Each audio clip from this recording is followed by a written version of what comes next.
انقطع الأنين. فرق الدفاع المدني والإنقاذ لسه مستمرة بعملها مثل امبارح ومثل أول امبارح، لكن الفرق اليوم اللي هو اليوم الثالث انه انقطع الأنين. صوت الأنين اللي كان عم يعطينا أمل اللي نسمعه من تحت الأنقاض، صوت نداءات الاستغاثة لأطفالنا وأهلنا اللي كنا نسمعه من تحت الأنقاض، اليوم اختفت.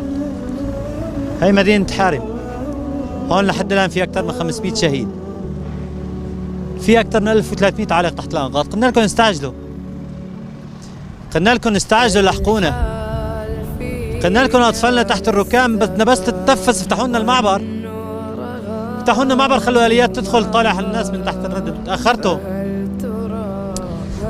كل الشكر لمصر اللي أرسلت وفد، رغم إنه تأخر، رغم إنه جانا متأخر بس وصل. هلا نحن ايش كرنا في الآليات؟ ما عاد نقول لكم ابعتوا شيء، ما عاد بدنا شيء، خلاص. الركام نحن بنشيل الركام، بنطلع شهدائنا على 100 مهلنا، خلاص انقطع النفس. أنفاس الناس اللي كانت عم تستغيث انقطعت للأسف. إلى ديان يوم الدين نمضي، وعند الله تجتمع الخصوم. ما أنا مخاصمينكم، ولكن عند رب العالمين بدنا نوقف نحن وانتو وأطفالنا اللي تحت الردم، ويقولوا لي يا رب ترى ما ساعدونا. راح توقف الأم اللي سمعت صوت ابنها تحت الأنقاض وتقول له يا رب هذول تركوا ابني يموت وما ساعدوني.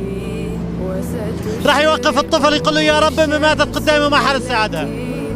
راح نوقف كلاتنا نقول له يا رب كل الدنيا خذلتنا وصارت تبعت المساعدات لأعدائنا على اسمنا، تآمروا كلاتهم علينا وتركونا نخترق تحت الأنقاض.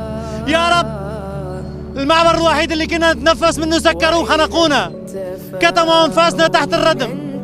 لحد الآن عوالنا تحت الردم، في حارم وفي جنديرس وفي عزمارين وفي 1000 منطقة، بس للأسف ما عاد يقدر يتنفس، انقطع الأنين.